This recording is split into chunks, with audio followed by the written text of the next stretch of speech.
Nah intinya adalah orang, sesederhana orang kalau tahu dia tuh siapa dan mau kemana, aku nggak ngerasanya tuh itu tuh nggak peduli apapun yang terjadi, karena dia tuh akan lebih mudah menghadapi seluruh ujian dan godaan itu, Tat. Iya.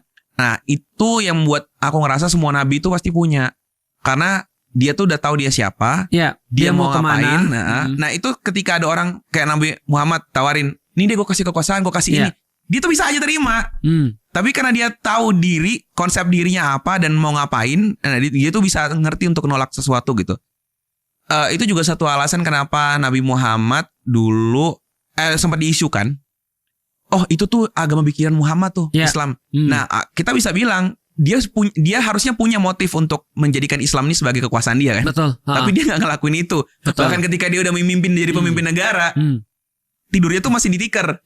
Artinya kan itu membantah semua hal. Dia tuh tahu dia mau ngapain dan bukan kekuasaan itu. Betul. Nah menurut Ustaz gimana? Benarkah bahwa orang kalau punya konsep diri, masalah FOMO, masalah orang insecure, itu tuh semua insya Allah beres gitu? Ya, itu kita pernah bahas tapi di channelku.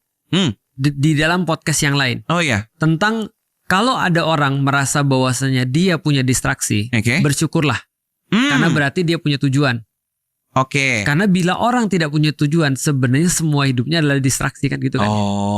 Artinya contoh gini ya, kita waktu itu berbicara tentang overthinking. Waktu itu kita bicara tentang orang yang kayak anxiety dan segala macam. Menurutku adalah sebenarnya nggak ada masalah, ingat gak? Bahwa saya kalau andai kan ada orang punya anxiety dan punya overthinking, itu baru menjadi bermasalah kalau dia nggak punya tujuan.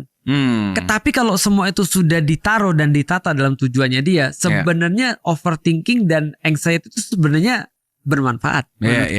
Walaupun tidak lagi namanya overthinking dan tidak lagi namanya anxiety, tapi awareness dan juga detail gitu kan ya. Nah itu yang terjadi. Jadi sebenarnya orang-orang tuh overthinking karena dia nggak punya tujuan sebenarnya. Jadi kalau dia sudah punya konsep diri, apapun yang datang itu lebih mudah untuk bisa dihadapin. Ketimbang kalau dia nggak punya konsep diri tadi itu. Betul. Nah, tapi pertanyaannya adalah kenapa ada orang bisa punya konsep diri, ada orang yang nggak bisa punya konsep diri?